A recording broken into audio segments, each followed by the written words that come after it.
Hello, I'm Peter. I'm so glad you could join me for tonight's journey. In the borderlands of old people cherished the campfire above all else, for it was there that weary travelers found one another. Tonight, I want you to think of this channel as your campfire. I will be your watchman. Your only task is to rest. Mine is to keep this story flowing steadily so you can feel at peace. Do not worry about the silence outside, for I am still here right by your side. On the vast grasslands of Mongolia, there's a cold that goes deeper than bone. Nights when the thermometer, if you had one, would read 40 degrees below zero. Some nights even colder. The kind of cold that makes metal brittle, that turns the landscape into something almost alien. And yet, for thousands of years, families have slept soundly through these nights. Not in heated homes with insulated walls, not with electric blankets or central heating, but in circular felt tents out in the open with nothing but firewool and centuries of wisdom between them and the killing cold. How did they do it? How did mothers keep their children warm? How did anyone close their eyes and trust they'd wake to see another sunrise? Tonight, we're going to discover those answers together. We'll step back through time, back to when survival meant understanding the wind, respecting the snow, and knowing exactly when to wake in the deepest part of night to feed a dying fire. These aren't just survival techniques. They're love letters written in smoke and felt passed from one generation to the next. Each lesson learned through bitter experience, each method refined through necessity. The Mongolian steppe in winter. Let's go there together. There's a moment just after a heavy snowfall on the steppe when everything becomes impossibly quiet. The kind of quiet that makes you aware of your own heartbeat, of the blood moving through your veins. Stand outside a gur, that's the Mongolian name for the round felt tent stand outside, and listen.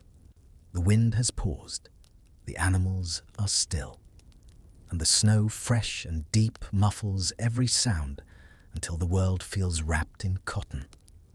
In this silence, the landscape takes on a spectral beauty. The dunes of snow look like frozen waves of milk under the moonlight, and the air itself seems to shimmer with microscopic ice diamonds. To the nomads, this landscape isn't empty. It is populated by the Azen, the spirits of the land who must be appeased with silence and respect. They believe that to shout in such cold is to invite the frost into your soul. This spiritual caution translates into a physical calm, a meditative state that slows the metabolism and prepares the body for the long, freezing night ahead. Even the children are taught to move with a ghostly grace, their small forms bundled in lambskin, their boots leaving soft, rhythmic prints that the wind will erase before dawn. You might think snow is the enemy in a place where winter claims lives without mercy. And in some ways, you'd be right to think that. But the nomads learned something that took generations to understand fully. Snow, when used correctly, when respected and manipulated with care, could be one of your greatest allies against the cold. To understand the Mongolian soul in these moments, one must look at their skin weathered like ancient parchment, bronzed by a sun that bites, and a wind that stings yet smooth as the silk they once traded. Their faces are maps of survival where every wrinkle is a river of experience. In the blue twilight, their silhouettes against the snow appear like mythic shadows, draped in heavy furs that smell of cedar smoke and endurance. The psychology of the nomad is not one of conquest, but of deep, meditative patience. They do not fight the blizzard. They wait for it to speak, listening to the shifting frequencies of the wind as if it were a lullaby from the sky god Tenga. Their children play with the wind too. On slightly warmer days, they might fly small kites made of scraps of silk or play games of speed running against the gusts to see who is faster. Their toys are often organic balls, made of felt whistles carved from willow wood or the ever-present shagai. These objects connect them to the cycle of life and death.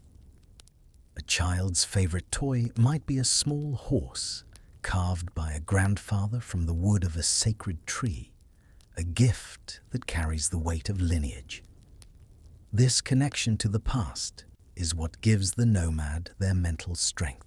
They aren't just one person. They are the continuation of a line that has survived since the time of Genghis Khan. In the hush of this white realm, the scenery unfolds like a dream, woven from silver threads, where undulating snowdrifts mimic the gentle curves of distant mountains, their surfaces glistening with an otherworldly iridescence that captivates the eye and soothes the spirit. The nomad's way of thinking, rooted in harmony with the cosmos, perceives the snow not as a foe, but as a silent guardian, teaching lessons of impermanence and renewal, where each flake's fleeting beauty mirrors the transient joys of life. Festivals, like the White Moon celebration, bring bursts of color and community, with families adorning themselves in vibrant robes of sapphire and gold, sharing rituals that honor the lunar cycle and foster emotional renewal through songs and dances that echo ancestral voices. Children's tales whispered in the dim light speak of heroic riders who tame blizzards with wisdom, instilling a mindset of courage blended with humility, while simple meals of dried meats and warm broths, rich in earthy flavors, nourish both body and soul, evoking a sense of gratitude that deepens their emotional bonds. Since ancient times, nomads have relied on the uvalju, a traditional winter shelter for livestock. This isn't just a pen. It is a vital historical structure designed to protect the herd that provides the family with argil, dried dung for fuel, and wool for felt. Without the uvalju, the animals would perish, and the family's source of warmth would vanish. The routine is humble yet vital. The family digs a circular snow pit, lines it with straw, and constructs wind barriers. This ensures the animals survive the night, which indirectly protects the family's sleep by securing a steady supply of fuel. The sensation of being inside is unique. The howling wind outside the uvalju acts as a reminder of the wild, but inside the ger, the packed snow becomes a soft cushion cradling your dreams. For the children, the world of snow is a vast white nursery. They play with shagai, sheep ankle bones, painted in vibrant lacquers of crimson and gold, tossing them onto felt mats as they mimic the movement of horses. Their toys are not plastic or fleeting. They are pieces of the earth itself, grounding them in a culture where even a game is a lesson in biology and fate. This is the foundation of their mental fortitude, a childhood where the line between play and prayer, between toy and tool, is as thin as the morning mist. This adaptation is more relevant than ever. In 2024, the dzud, a severe winter phenomenon, claimed over 6 million livestock. Today's nomads have adapted by building snow walls even higher to prevent ice from forming over the grass. Historically, this echoes the era of Genghis Khan, when snow was used as temporary walls during freezing military campaigns. Even the children participate. Their routine includes playing Snow Castle, a game that teaches them the vital engineering skills needed to protect the home. It turns hard work into joy, creating a sense of peace before sleep. Unlike the square tents of some Siberian tribes, the round ger deflects the wind, a design refined over millennia. Every scene ends with a whisper of comfort. Let this image of the silent white shield embrace you, guiding you into the next part of the winter night. Picture this. It's late afternoon, and a storm has just passed. The sky clears to that particular shade of blue you only see at high altitudes. So deep, it's almost purple at the edges. A family emerges from their ger, bundled in layers of wool and leather. They don't rush to clear the snow away from their home. Instead, they do something that might seem strange at first. They gather it, pack it, build it up deliberately around the base of their ger, creating a low wall almost like a protective skirt around the felt walls. This isn't random.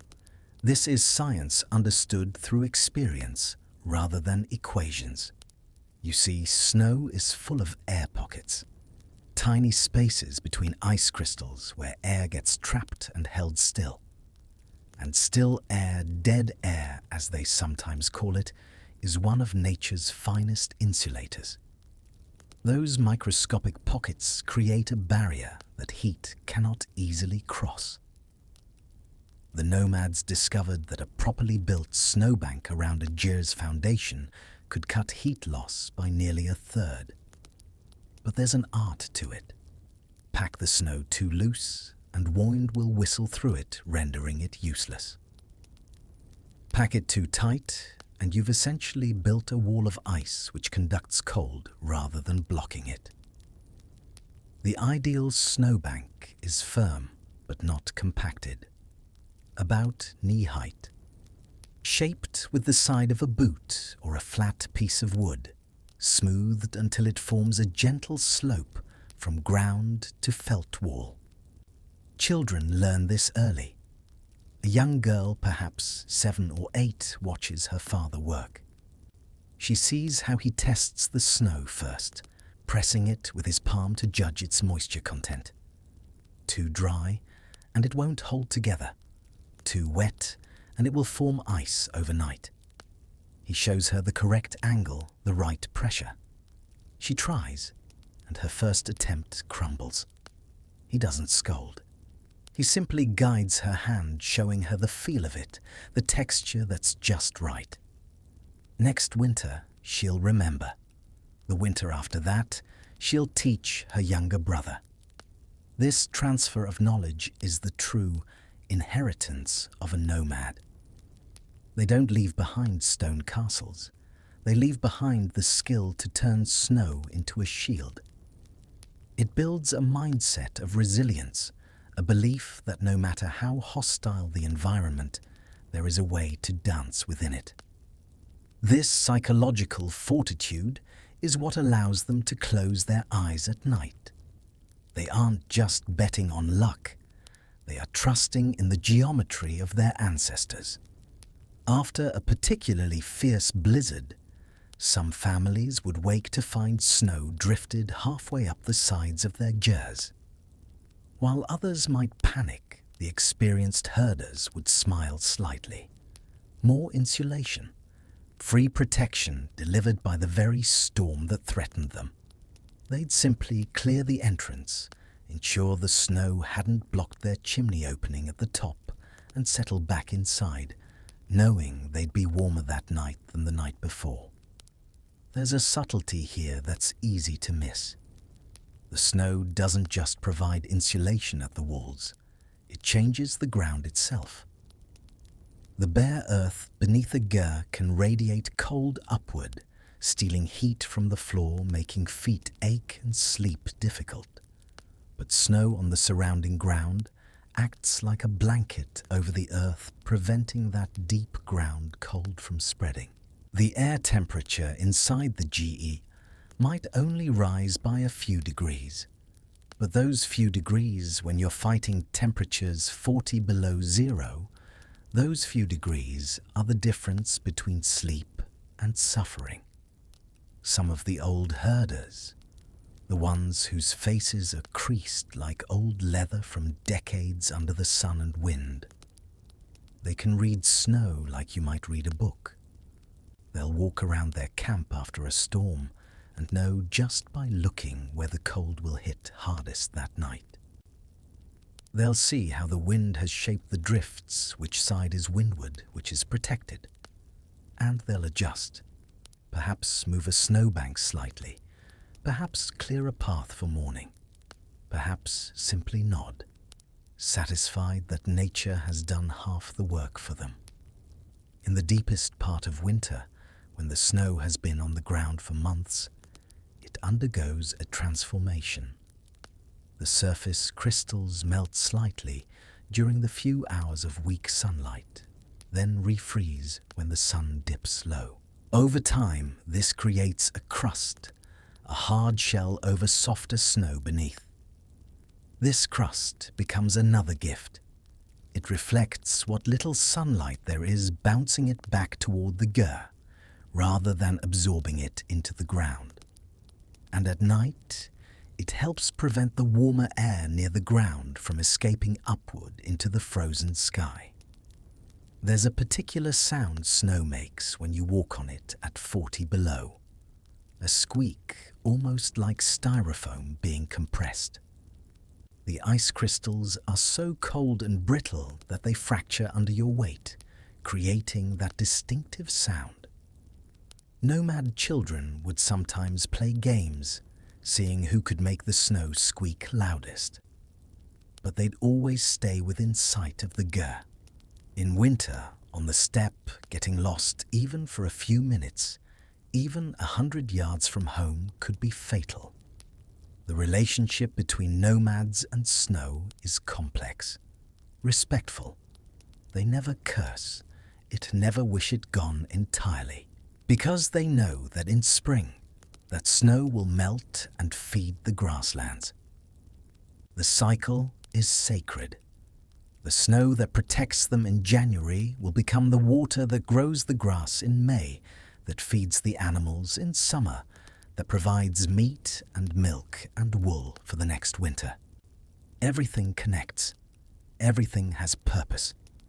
As you lie there now warm and safe, imagine that protection. Imagine walls of felt, and outside those walls of snow. Imagine knowing that something you feared, something that could kill you, has been transformed through knowledge and effort into something that protects you.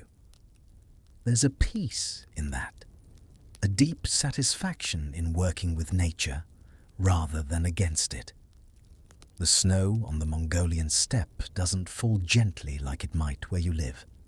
It comes horizontal, sometimes driven by winds that cross 1,000 miles of open grassland without obstacle. But even that violence, that wildness, even that can be tamed. Not conquered, tamed, gentled, convinced to serve rather than harm. And so the first lesson of winter survival on the steppe is this: your enemy might be your ally. The cold might keep you warm. The storm might shelter you. You just have to know how to ask, how to shape, how to honor what the season brings, and use it with wisdom, earned through generations of bitter experience and quiet triumph.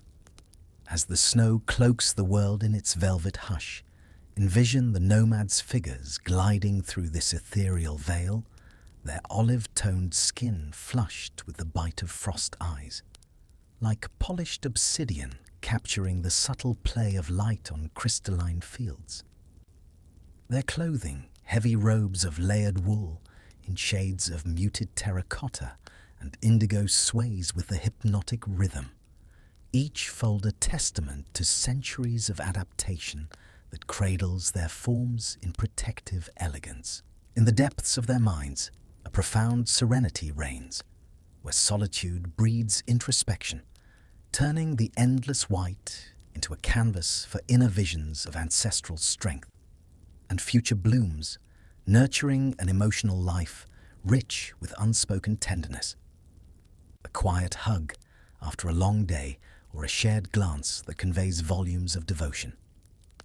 Toys fashioned from nature's bounty, like polished stones or woven grass figures, spark imaginative play that mirrors cultural lore, while festivals of renewal marked by communal feasts of savory dumplings and fermented dairy infuse joy into the harshness, reinforcing a collective spirit that views hardship as a forge for unbreakable bonds.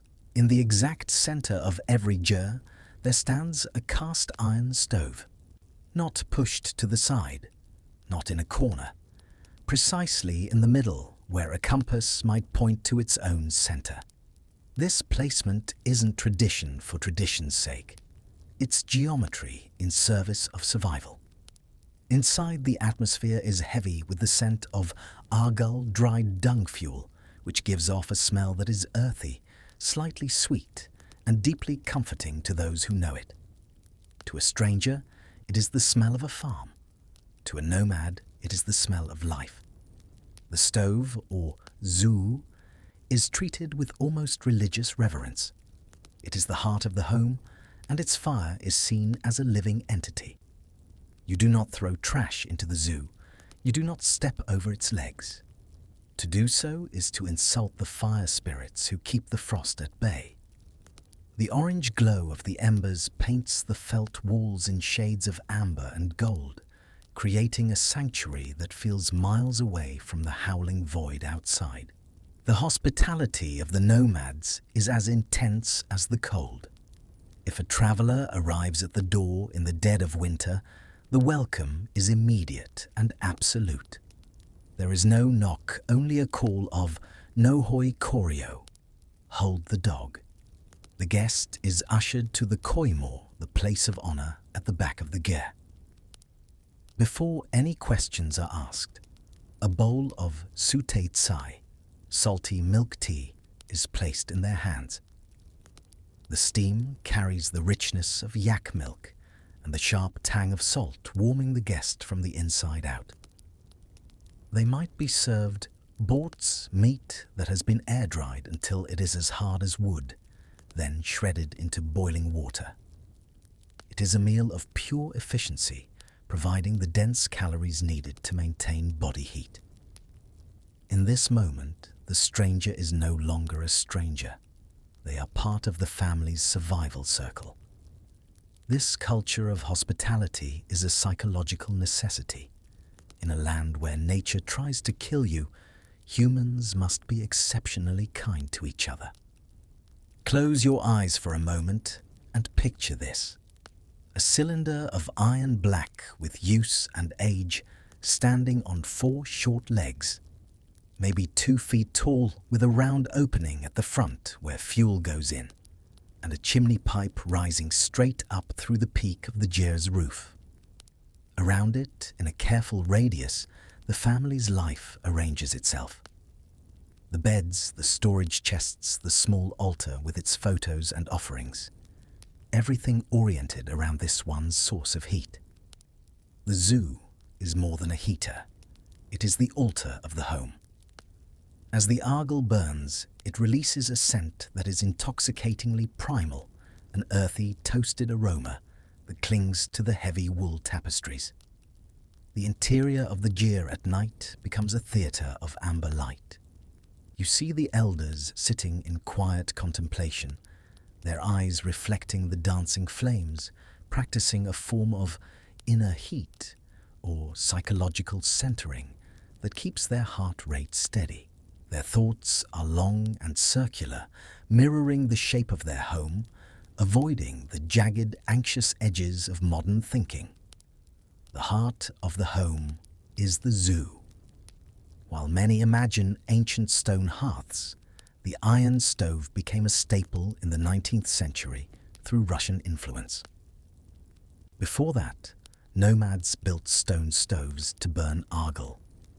The routine of fuel is a year-long cycle. Nomads spend the summer drying argol in the sun, stacking it into small mountains that also serve as windbreaks for the camp. As the fire burns, a faint, toasted scent of burning argol fills the air, It is the familiar fragrance of home lulling you into sleep amidst the winter night. This stove also plays a critical social role. During the 2024 Dzud, the stove became the community center where neighbors shared food to survive. Historically, Mongol soldiers carried portable stoves to slow-cook Bort's dried meat overnight. Even the gender roles reflect survival.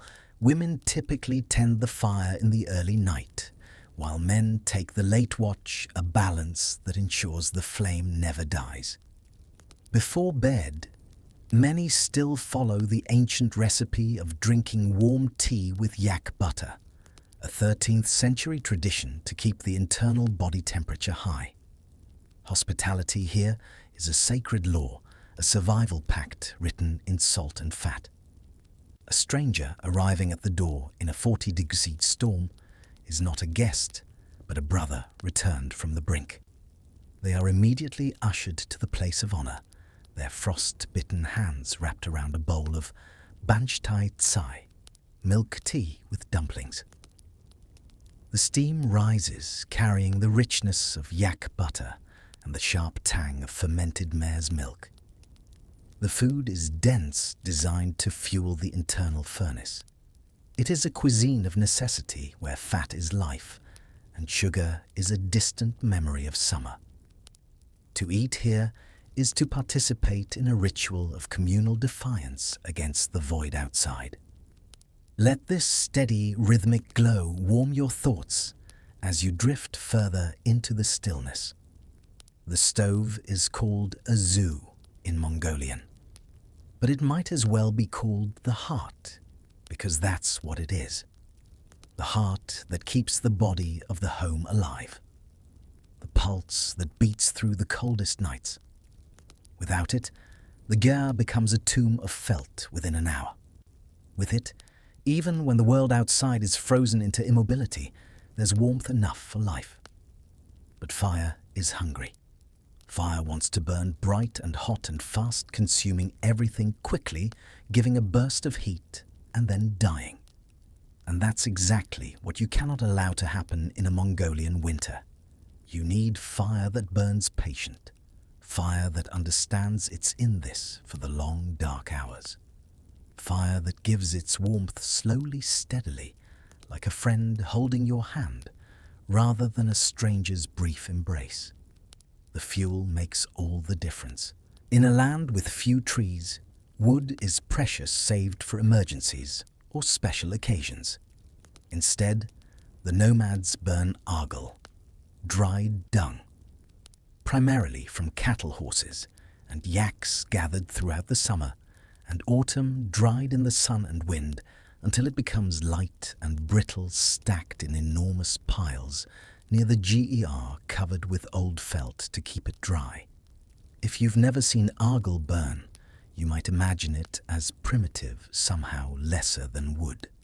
But watch the way an experienced herder feeds the stove and you'll see something else, something like art. They'll select pieces carefully, judging size and dryness by eye and touch. Place them in a particular arrangement, leaving space for air to circulate, but not so much that the fire burns too fierce. The goal is coals, not flames. A bed of glowing red that radiates heat evenly in all directions, that consumes fuel slowly, that asks to be fed only every few hours rather than every few minutes. A well-maintained stove in deep winter creates a temperature gradient inside the gyr that's quite remarkable. Near the stove itself, you might have temperatures approaching 70 or 80 degrees Fahrenheit. Move out toward the walls and it drops to 40. Down at floor level near the felt edges, it might be just above freezing. This isn't a flaw in the system, it's the system. Different areas for different purposes. You sleep far from the stove where the cooler air makes for better rest. You cook and eat near it, where the warmth makes winter vegetables less likely to freeze in their pots. Babies and the elderly get the spots closest to the heat, their bodies more vulnerable to cold's bite. There's a rhythm to managing a winter fire that becomes as natural as breathing once you've lived with it long enough. Before sleep, you bank the fire. This means covering the coals with fresh argil, closing the air intake, most of the way creating a slow smolder rather than an active burn. This can keep the geo warm enough for 4, maybe 5 hours. Not warm exactly, but not deadly cold either. And then comes the part that requires discipline, sacrifice, love.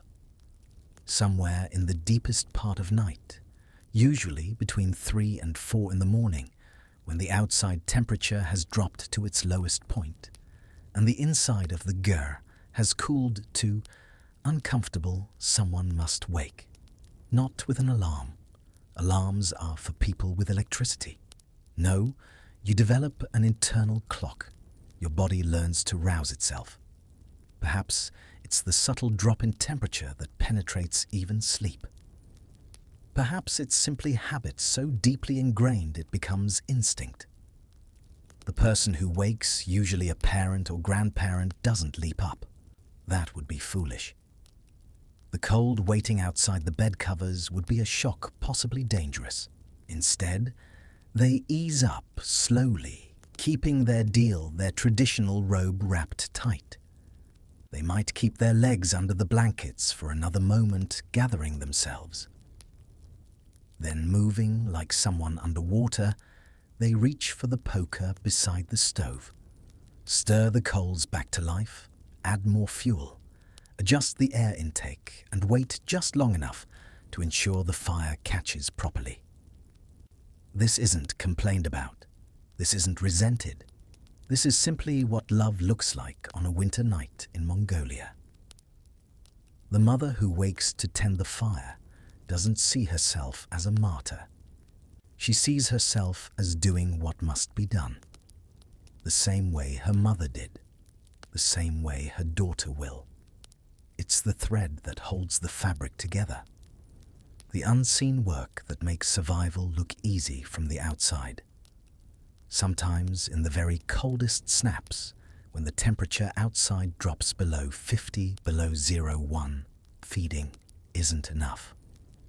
The family might work in shifts, an older son taking the first watch, father the second, mother the third.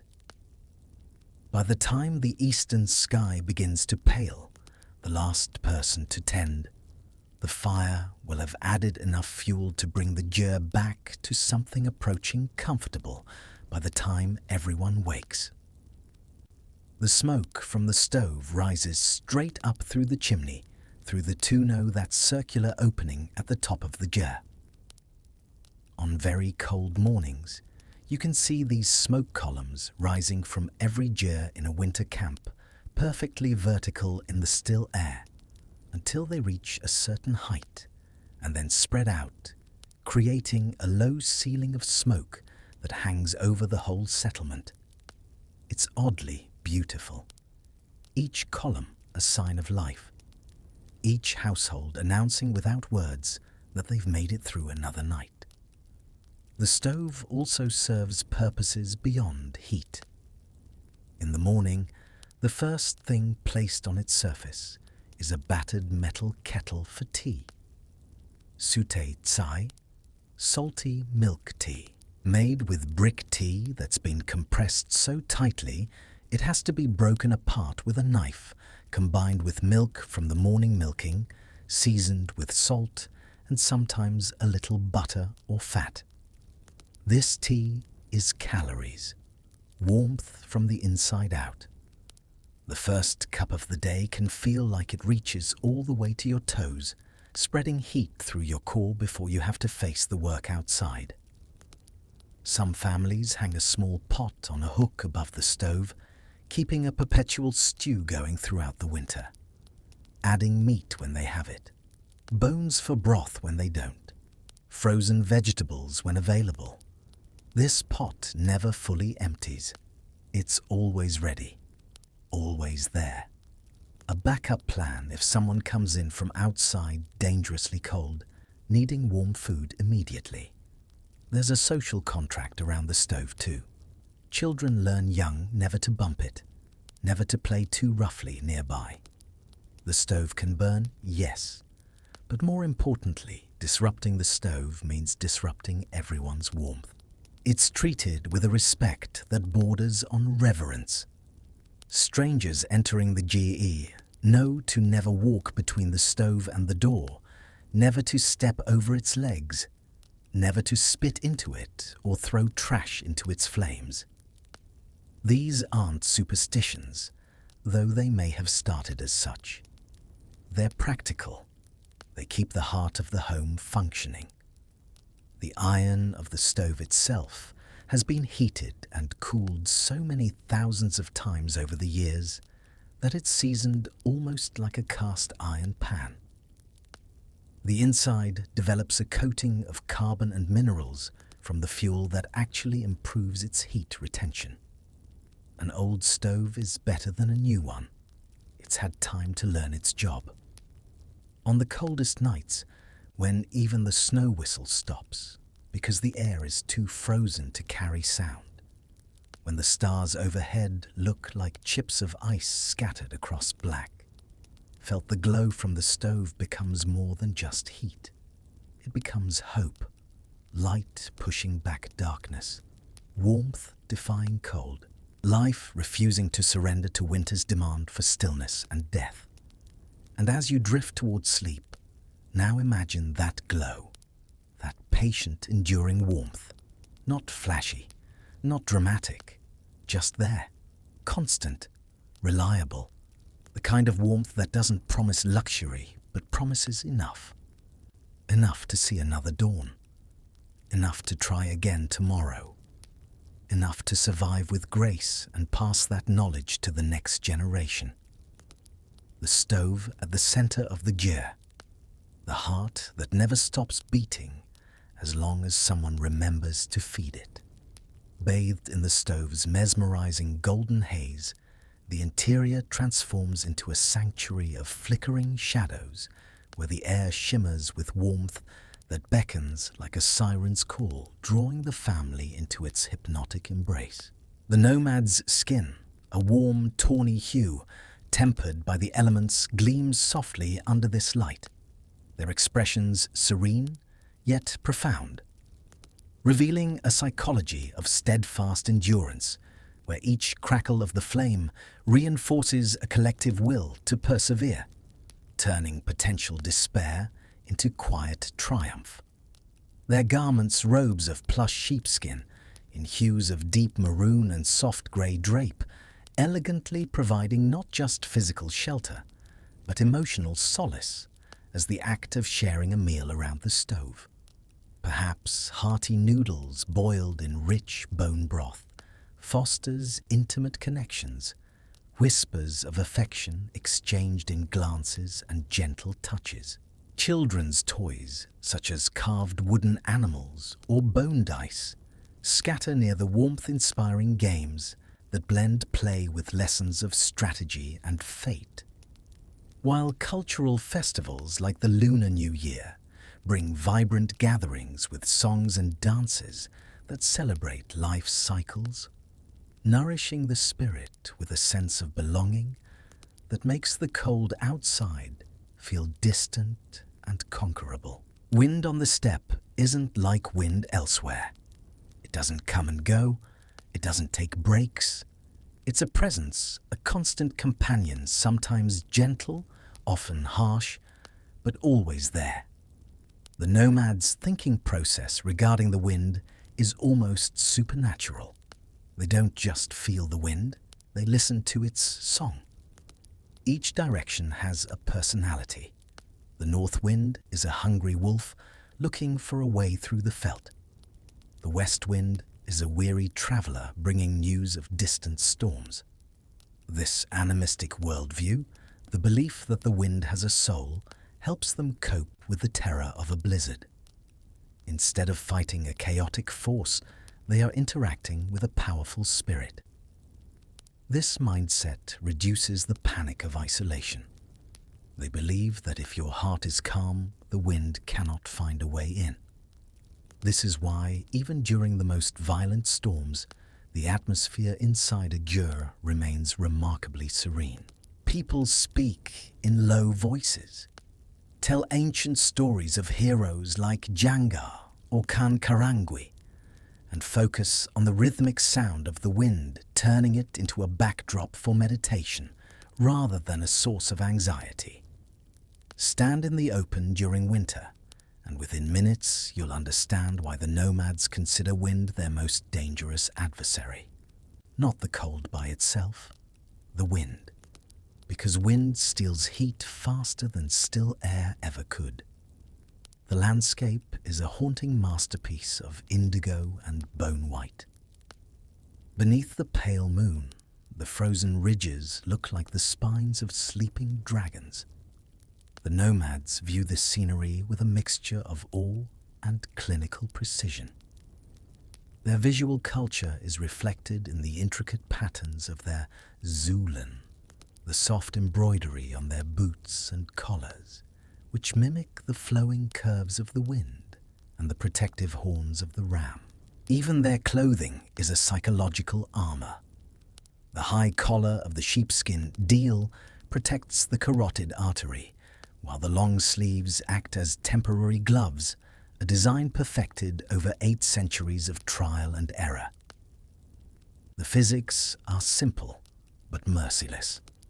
Your body works constantly to maintain a thin layer of warm air against your skin.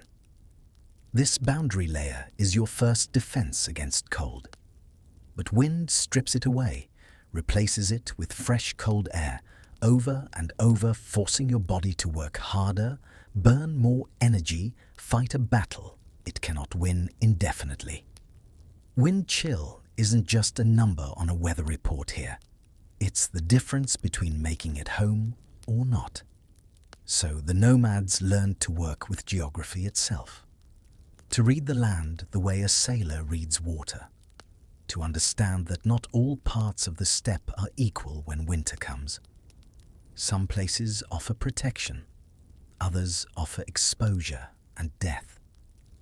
In summer and autumn, families might camp anywhere. High ground for the view and the breeze that keeps insects away. Low ground near water, open areas where the animals can graze easily. But as the first snow approaches, as the animals start growing their thick winter coats, as the birds fly south in long formations, the herding families begin to move toward their winter camps. These locations are chosen with fanatical care, passed down through generations, sometimes fought over when outsiders try to claim them. What makes a good winter camp? First and most important, protection from the northwest wind. This is the wind that blows directly from Siberia, carrying with it air that's traveled over frozen tundra for thousands of miles, picking up cold the way a river picks up soil, until by the time it reaches Mongolia, it's been sharpened into something that cuts like broken glass. The ideal winter camp sits in the lee of a hill, not at the top, which would be exposed. Not in a deep valley, which can become a trap where cold air pools and accumulates, but on a gentle slope, perhaps halfway up, where the hill itself blocks the worst of the wind, while still allowing cold air to drain away downhill.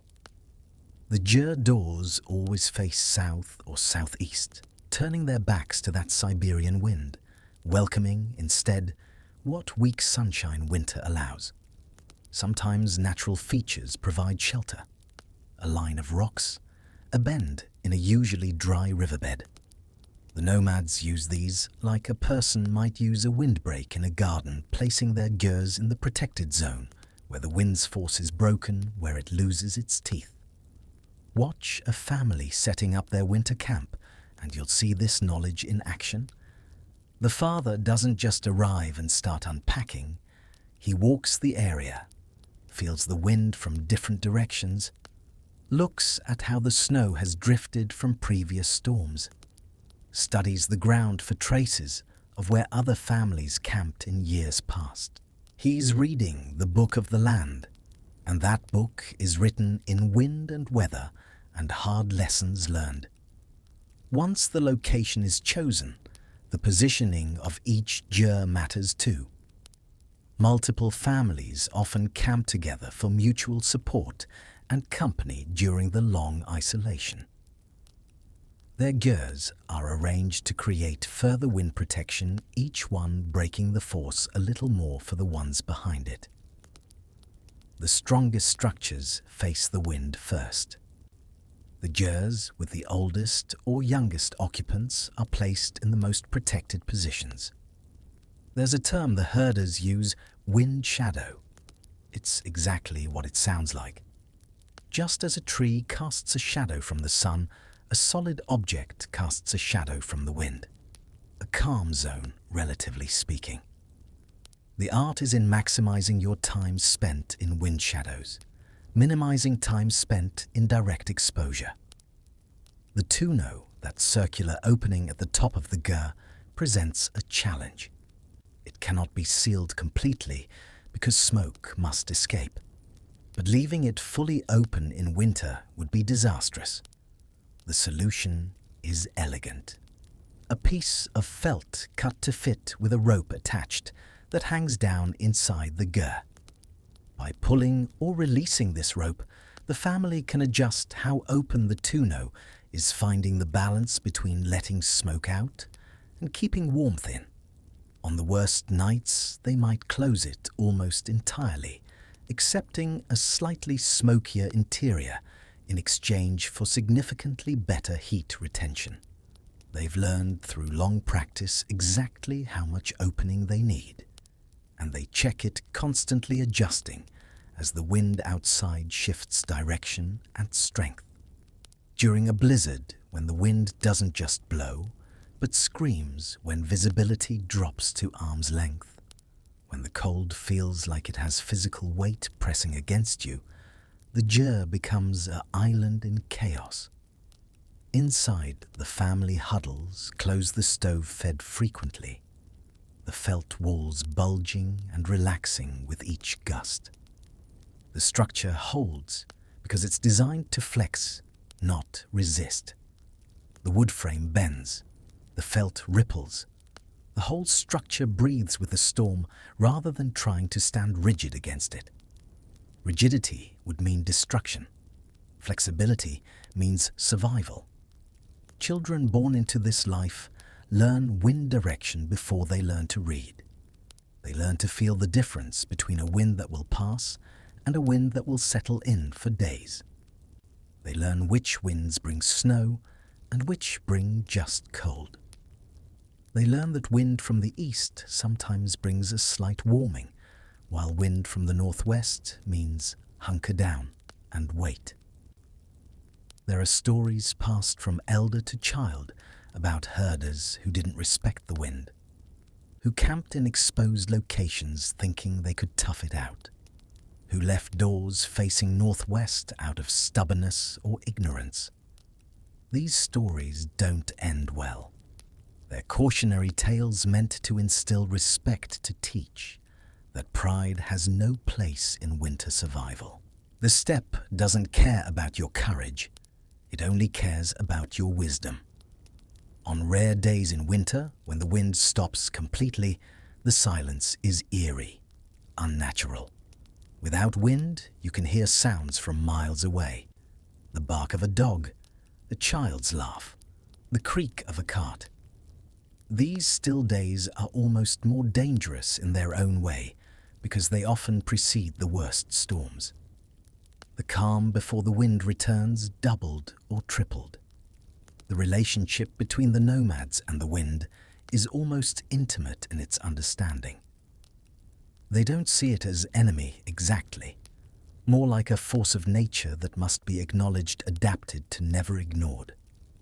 The wind brings cold, yes, but it also pushes the snow around, exposing patches of grass for the animals. It dries out the argal fuel. it carries news in its way. A shift in wind can signal a change in weather, warn of a coming storm, or announce the eventual arrival of spring still months away, but detectable to those who know how to listen. As you settle deeper into comfort, now think about shelter. Not just walls and a roof, but true shelter.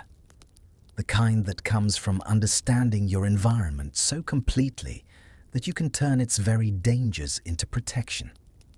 The kind that comes from humility, from knowing you cannot defeat winter, but you can, with care and knowledge and respect, coexist with it. In the height of winter, the festival of Chaga Ansar, or the white moon, approaches. It is a time when the psychological weight of winter is lifted through color and connection. They wear their finest deals, robes of cobalt blue, emerald green, and imperial gold, defying the monochrome world outside. They exchange snuff bottles in a delicate dance of etiquette. The cool stone of the bottle a stark contrast to the warmth of their palms. Even in the dead of a 40-lank winter, the nomad's mind is focused on the coming of the White Month, a festival of rebirth that ensures no one feels truly isolated in the vast frozen ocean of the steppe. The wind whispers across the steppe tonight, as it has for millions of years. But inside the jeer behind felt walls positioned just so. In the wind shadow of the hill, the whisper becomes distant, muted, a reminder that the storm is outside and you are within, safe, warm enough, alive. The wind's ethereal murmur weaves through the landscape like a spectral veil, sculpting the frozen earth into undulating forms that evoke ancient whispers, captivating the soul with their fluid, almost alive grace under the moon's pallid gaze. Nomads with their rugged, amber-hued skin, bearing the kiss of endless horizons, stand resolute, their minds attuned to a philosophy of fluid adaptation, where the wind's fury is seen as a teacher of impermanence, shaping thoughts that flow like rivers through challenges. Dressed in flowing garments of thick felt in tones of russet and azure, adorned with subtle beadwork that catches the faint light. Their attire symbolizes both practicality and poetic defiance. Emotional lives pulse with deep, unspoken passions, a father's protective embrace during gales, or a mother's tender lullaby that binds hearts against isolation.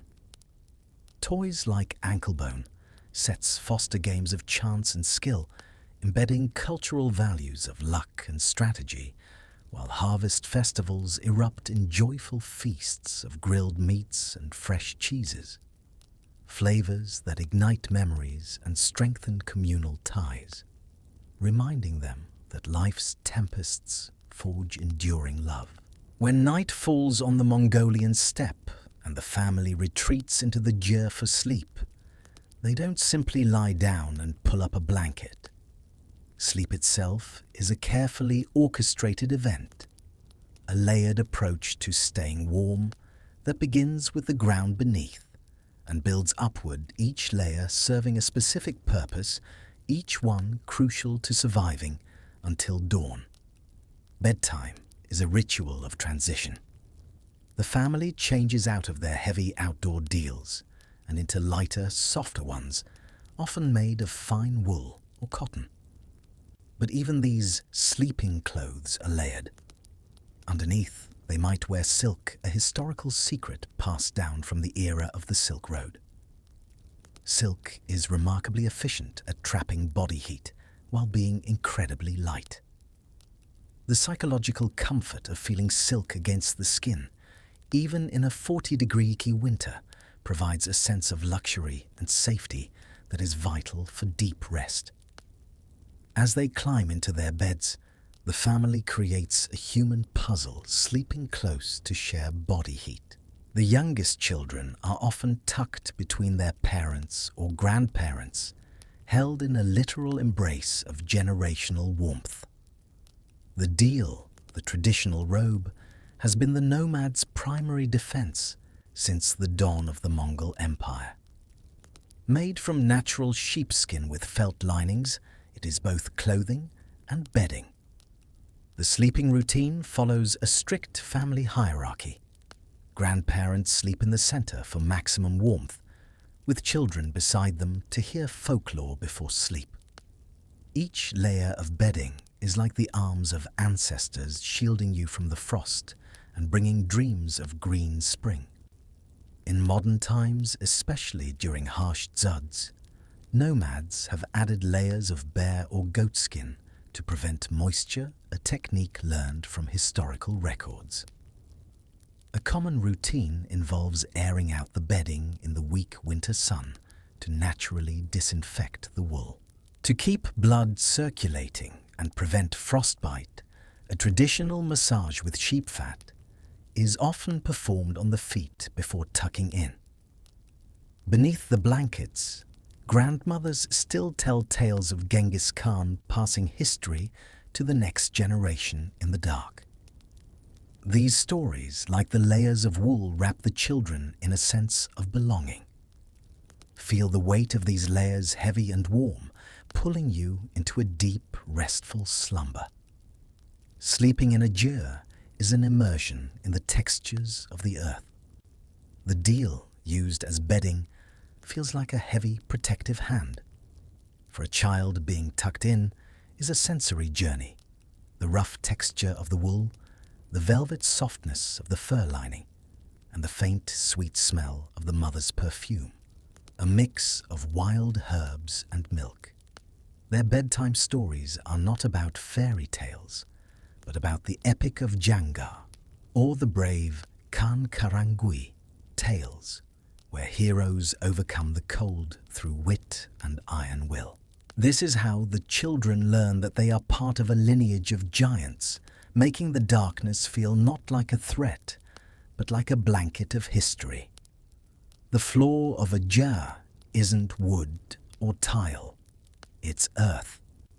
Sometimes covered with boards if the family is wealthy, but more often just the ground itself, perhaps hardened by years of use, but still fundamentally earth. And earth in winter becomes cold. Not just cool, cold. The kind of cold that seeps upward, that finds your bones through any material, that makes sleep impossible if you don't address it properly. So the first layer goes down over the earth.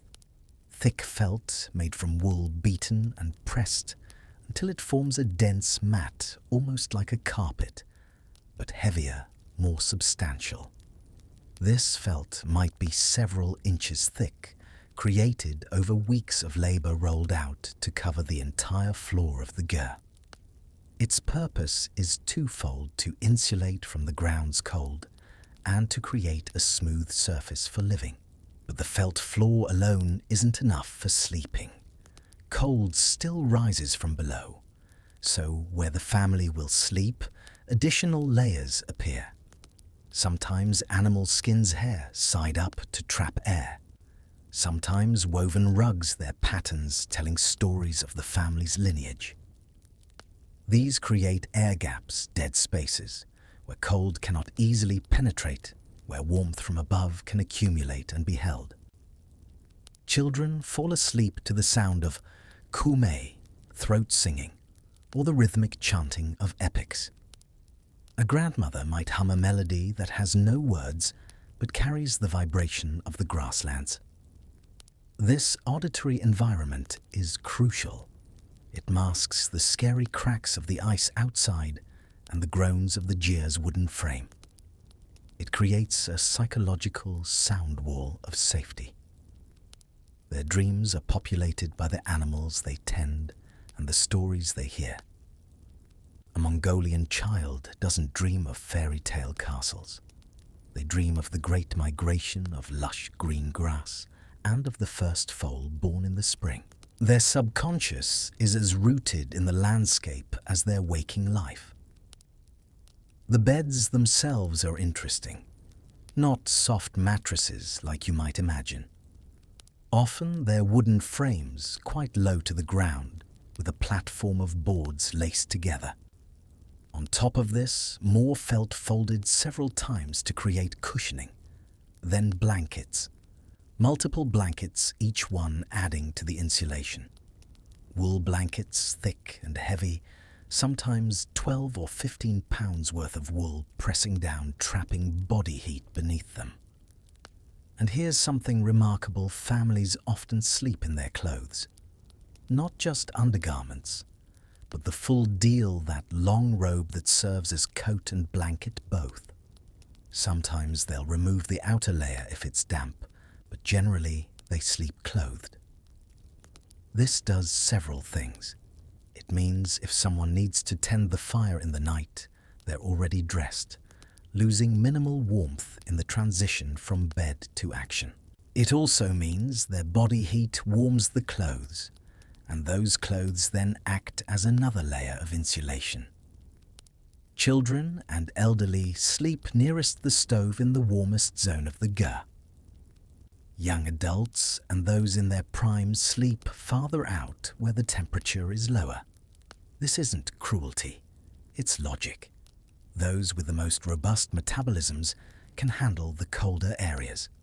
Those with more vulnerable bodies get the warmest spots. Nobody questions this. It's simply how things are. But there's another strategy at play, one that's perhaps even more important than the physical layers. Families sleep close together, not just in the same room, but actually close, sharing body heat.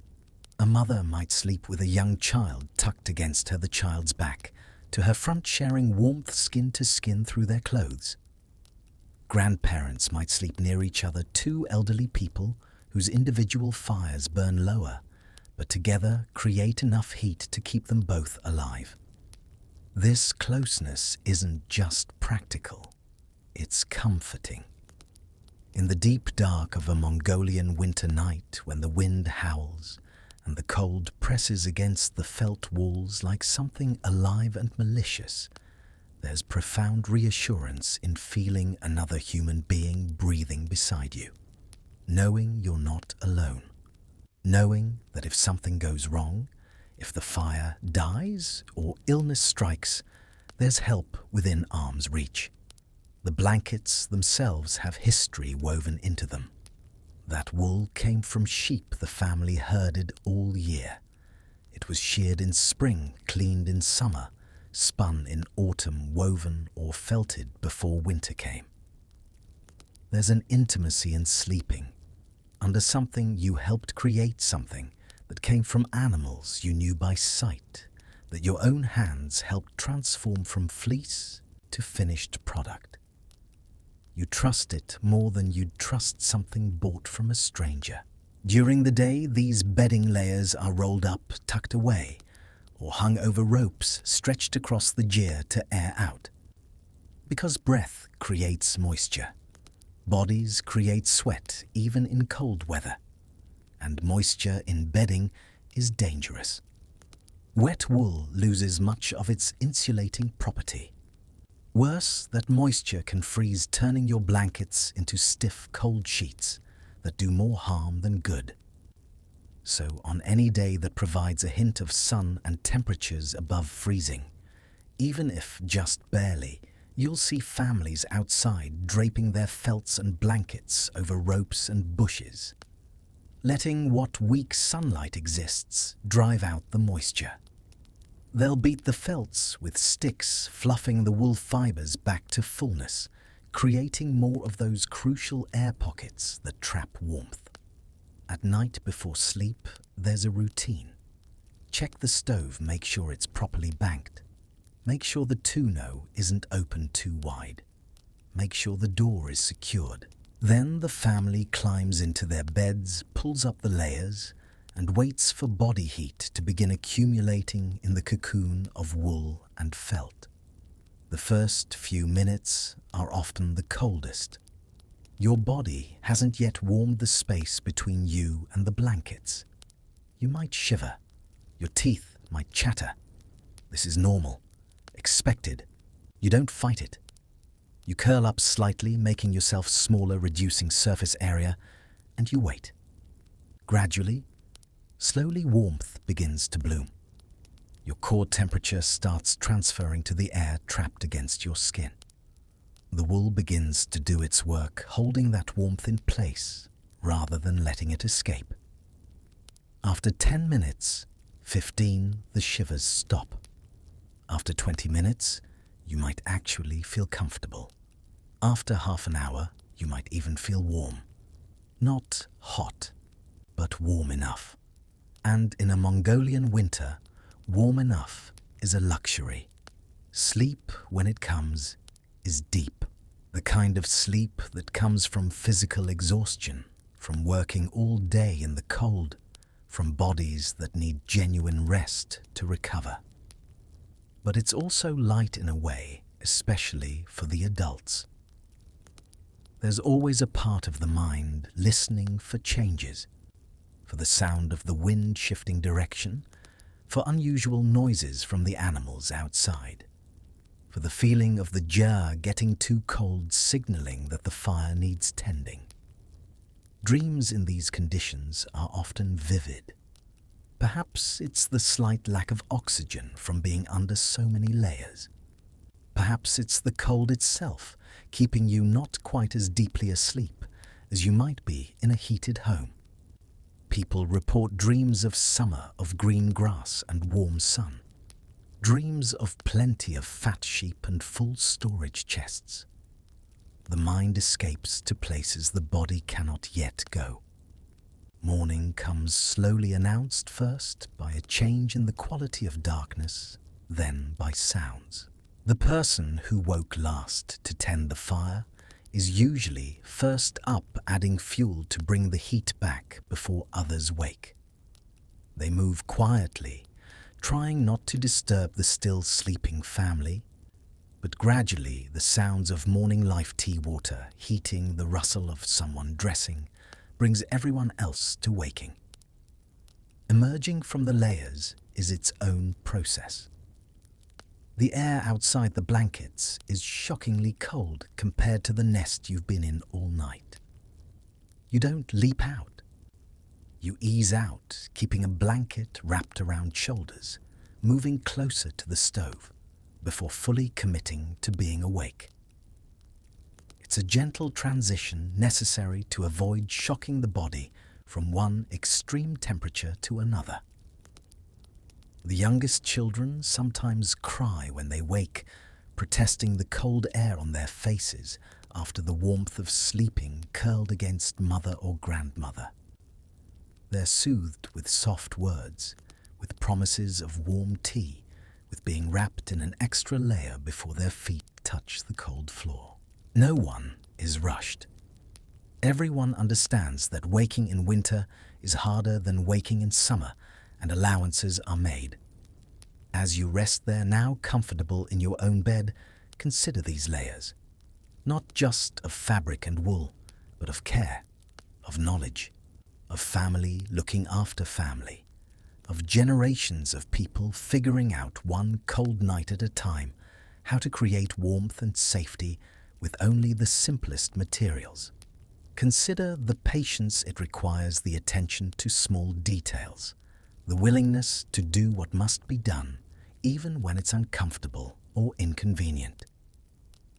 These layers aren't just physical. They're emotional, social, cultural.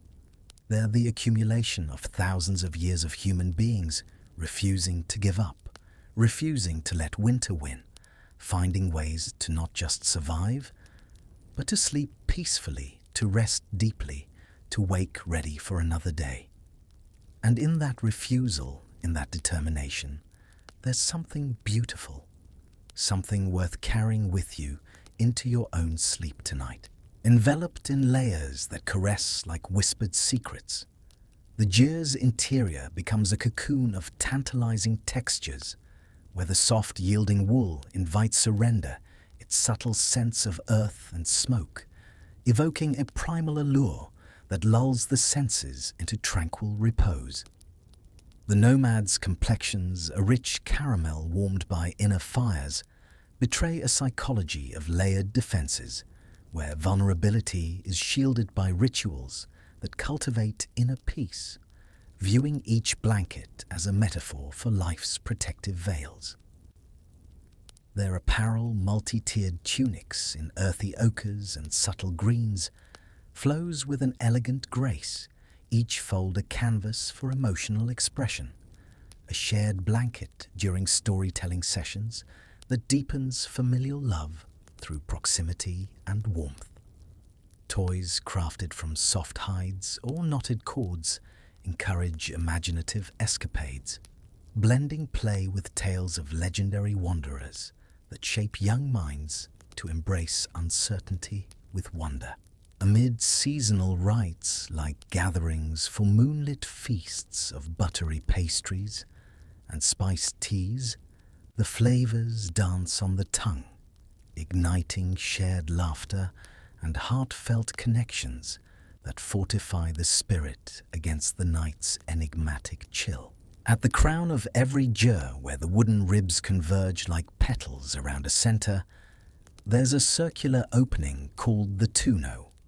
It's approximately 3 feet across, maybe a bit more in larger jurs, and it serves as a window chimney clock, and in its way as a small eye looking up at the eternal sky.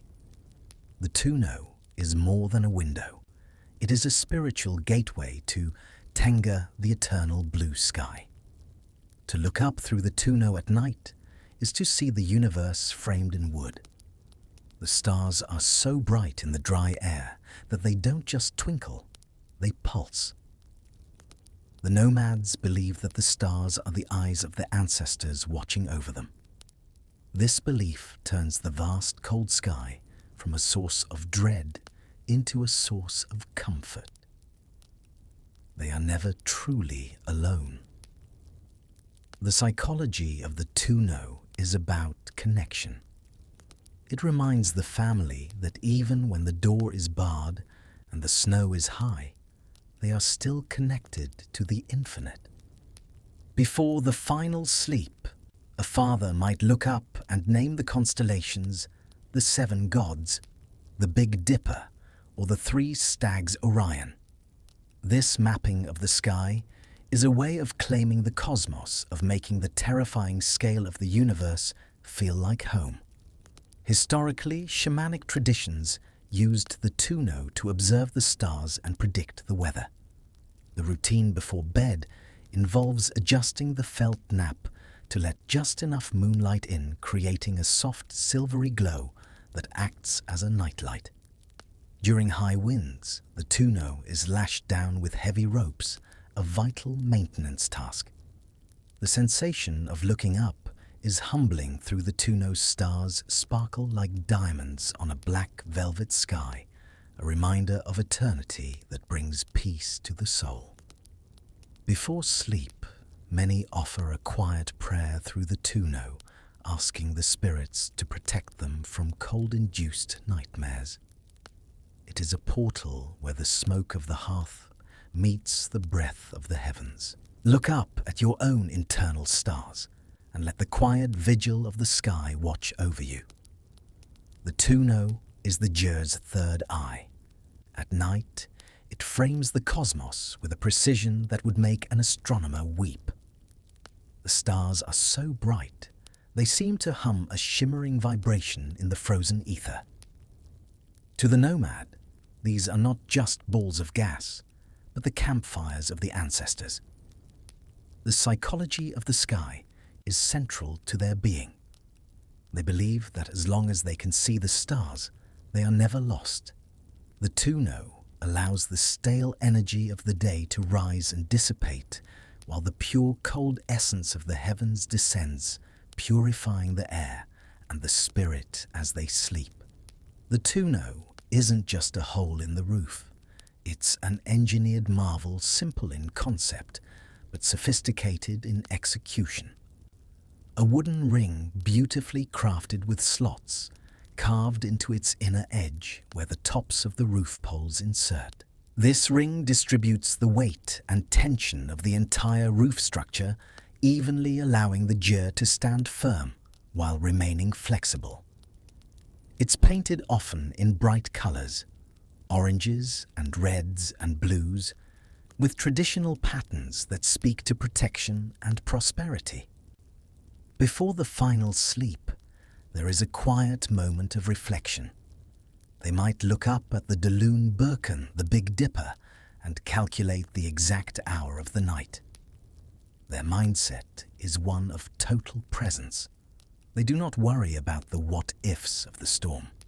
They trust in the wood of the Hana walls and the strength of the Uni roof poles. This stoicism is not coldness.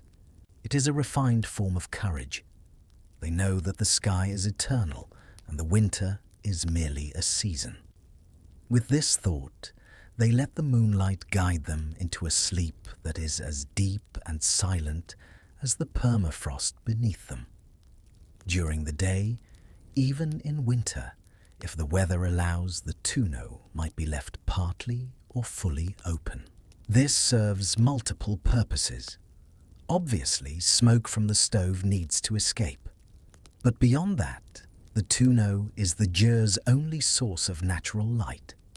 When it's open, a column of pale winter sunlight falls into the interior, moving across the floor as the day progresses, creating a natural sundial. Families can tell time by where that circle of light falls. Morning light hits the western side. Midday, it's nearly centered. Afternoon, it stretches toward the east. This light is more precious than you might think.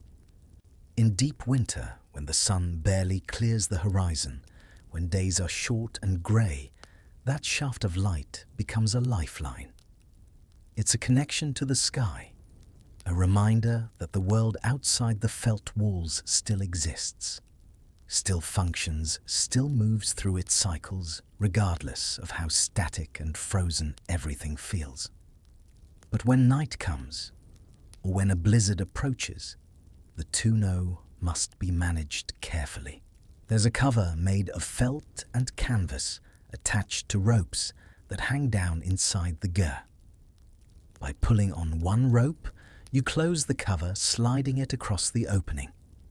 By pulling another, you open it again. In winter, this becomes a constant adjustment, a dialogue between the family and the elements. Close it too much, and smoke accumulates inside, making eyes-water throats burn the air thick and unbreathable. Open it too much, and precious heat escapes upward, drawn by the natural tendency of warm air to rise, pulled by even the slightest breeze passing over the top of the Djur. Finding the right balance is part science, part intuition, and part luck. An experienced family member, usually someone who's lived through many winters, takes responsibility for the tonneau. They'll watch the smoke, see how it behaves. If it curls and eddies hanging low inside the gur, they'll open the tonneau more. If they feel a draft from above, cold air pouring down like invisible water, they'll close it slightly. This adjustment happens multiple times a day, responding to changing wind, changing fire, intensity, changing needs. At night, the tonneau offers something else, stars. When the cover is pulled back even slightly, even in a small crescent opening, you can see the sky. And the sky in winter on the Mongolian steppe is something that defies description. So clear, so crisp, that stars don't just shine, they burn. The Milky Way isn't a subtle band, but a river of light flowing overhead. Constellations are obvious even to the untrained eye. Lying in bed, wrapped in layers, drowsy from the warmth, and the long day looking up through the tonneau at those stars. There's a particular quality to that experience. You're inside, protected, warm enough. But you're still connected to the vast outside, to the universe, wheeling overhead to something much larger than yourself. It creates a feeling that's hard to name. Humility mixed with wonder, mixed with security. You're small, Yes, the world is huge and cold and indifferent, but you're here. You made it through today. Those stars watched over your ancestors, and now they watch over you. The tuno also functions as a social signal. In a winter camp, you can tell which families are awake by whether smoke rises from their tuno. First thing in morning, if you were to stand outside and look around, you'd see the first smoke columns beginning to rise one by one as families wake and feed their fires. It's like watching the camp come to life, each household announcing its presence, its continuity without words. There's a superstition, or perhaps a practical rule that's been framed as superstition, that you never point at the tuno, never gesture toward it with your finger. The explanation given is that it's disrespectful that the tuno represents the opening to the sky realm, and pointing is rude. But practically, it's probably because pointing encourages looking. And looking means tilting your head back, and tilting your head back near a low doorway, or while moving around the cramped interior of a jour is a good way to injure yourself. The superstition ensures the safety rule is followed. During a storm, snow can accumulate on the tuno cover, adding weight and insulation, but also creating danger if it gets too heavy. Someone has to venture out periodically to clear it, using a long pole to push from below, or climbing onto the roof briefly to sweep it clear. This is cold, unpleasant work, but necessary. A collapsed tuno means a collapsed roof, and a collapsed roof in a blizzard means death. Birds in the brief summer sometimes nest in the eaves near the tuno. Their presence is welcomed, seen as good luck. But in winter, the jour belongs entirely to humans, and smoke and the wind's voice.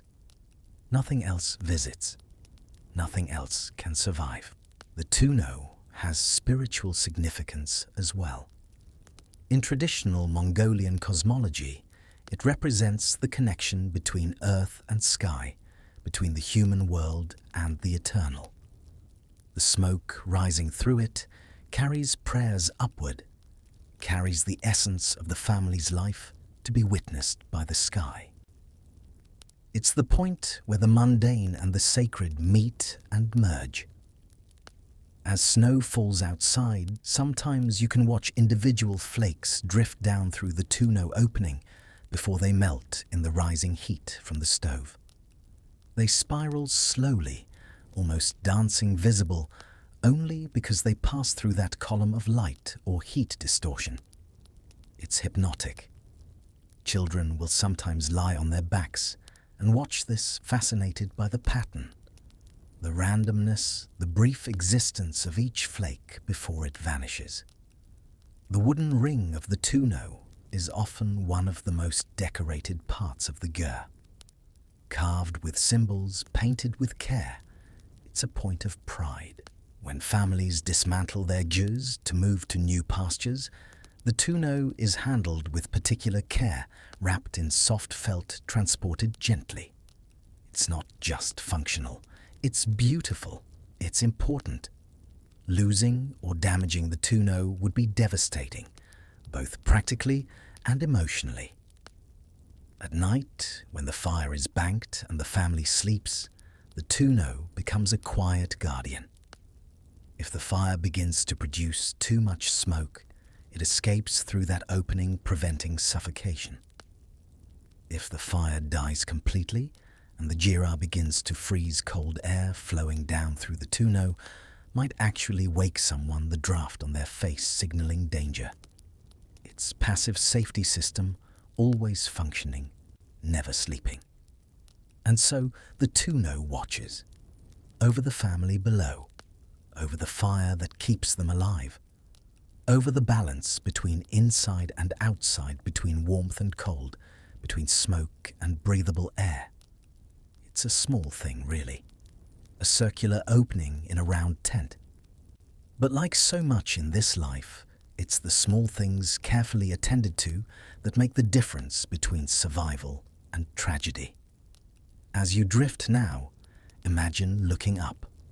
Imagine just before sleep takes you fully seeing through that opening a single bright star, a point of cold light in the darkness, distant and untouchable, but somehow comforting in its constancy.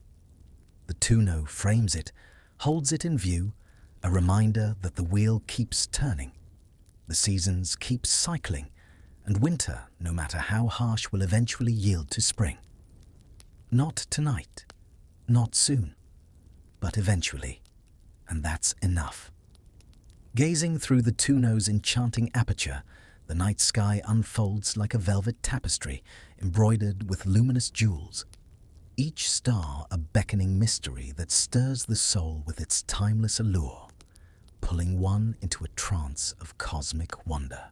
The nomads' faces etched with a golden-brown patina from nomadic trails lift upward, their psyches attuned to a vast interconnectedness that transforms isolation into profound unity, fostering thoughts that soar beyond the immediate chill to embrace eternal cycles. Their robes crafted from supple leathers in shades of midnight blue and warm sienna frame. This ritual, the fabric's gentle rustle, a soothing symphony that enhances emotional intimacy, moments of shared stargazing that weave threads of love and legacy. Simple toys like star-shaped pendants or feather mobiles inspire bedtime reveries, aligning play with celestial lore, while equinox festivals ignite with bonfires and savory roasts of lamb flavors that meld spice and succulence to celebrate life's rhythms, strengthening hearts with a sense of infinite possibility amid the enigmatic dark. There's a particular quality to cold air on the Mongolian steppe that takes newcomers by surprise. It's not just the temperature, though, that's certainly shocking enough. It's the dryness, the absolute absence of moisture that makes each breath feel crisp, almost sharp, like inhaling tiny crystals. This dryness, this arid quality that persists even through winter, even during snowfall, is actually one of the nomads' greatest advantages. Strange as it might sound, the lack of humidity makes the cold more survivable, more manageable than the same temperatures would be in a moist environment. Think about damp cold for a moment. The kind of cold you might experience near an ocean or a lake. 40 degrees Fahrenheit feels bitter when it's damp, because moisture in the air conducts heat away from your body more efficiently than dry air. Moisture penetrates clothing, settling into the fibers, increasing thermal conductivity, making everything feel colder. Wet wool or wet felt loses most of its insulating power. Damp bedding becomes actively dangerous, pulling heat from your body rather than helping retain it. But on the high plateau of Mongolia, where the elevation keeps the air thin and the continental climate keeps it bone dry, things work differently. The same felt that would be nearly useless if damp remains fluffed and effective when dry. The wool in blankets maintains its loft, those thousands of tiny air pockets between fibers staying open and functional. The dung fuel burns cleaner more completely, producing more heat and less smoke than it would in humid conditions. This crystalline dryness preserves more than just their gear. It preserves their heritage. In the dry air, the boats, strips of beef or camel meat, hang from the roof poles, curing into iron-hard, concentrated energy. The nomads think of food as medicine. To eat a piece of boats in the morning is to ingest the concentrated power of the summer grasslands, a psychological boost that tells the body you have the fuel to burn. This dry, cold air also sharpens the senses. You can hear the crack of a frozen branch 5 miles away. It creates a state of hyper-awareness that is both exhausting and exhilarating, keeping the nomad's mind as sharp as a falcon's gaze. The dryness does things to your body too, things that take adjustment. Your skin will crack if you're not careful, especially around knuckles and lips. The inside of your nose might bleed from the dry air. You need to drink water, even though you don't feel thirsty, because the dry air pulls moisture from your body through every breath without you realizing it. But for all these challenges, the dryness brings gifts. Wet clothes or bedding left out in even sub-freezing temperatures will actually dry through a process called sublimation, where ice crystals turn directly to vapor without melting first. This means a family can wash clothes or air out bedding even in deep winter, hanging items outside in the freezing wind, and they'll come back dry, the moisture having escaped directly from frozen to gas. This ability to maintain dry functional gear throughout winter is crucial. In a damp climate, everything would gradually become wetter, heavier, less effective. The GER itself would accumulate moisture on its inner walls, creating frost or ice that would make the interior unbearably cold. But in Mongolia's dry cold condensation is minimal. Yes, breath creates some moisture, and this must be managed, but it's manageable. The felt can breathe, releasing moisture to the outside during the day when the sun provides a little warmth. The dryness also affects the snow itself. Snow in dry climates is different from snow in wet climates. Drier, lighter.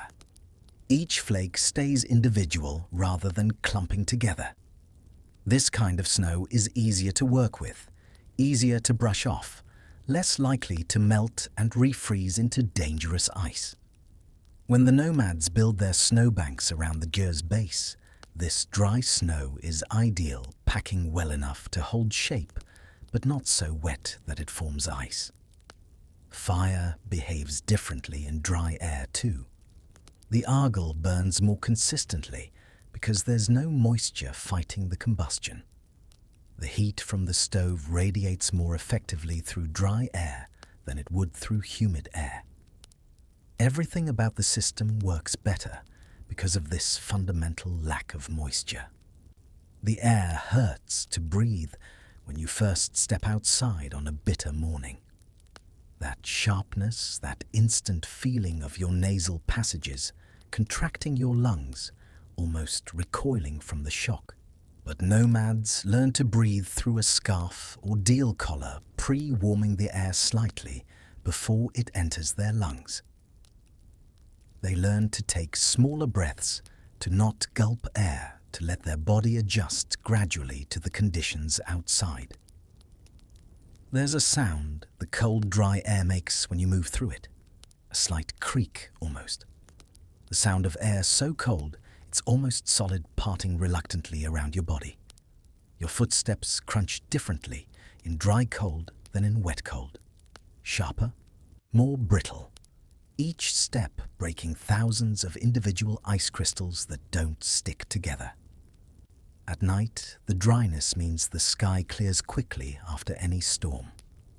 Without moisture to hold clouds together, they dissipate, leaving the stars to shine through with that remarkable clarity. The cold itself seems cleaner, somehow more pure, as if the dryness has stripped away everything unnecessary, leaving only the essential temperature-wind survival.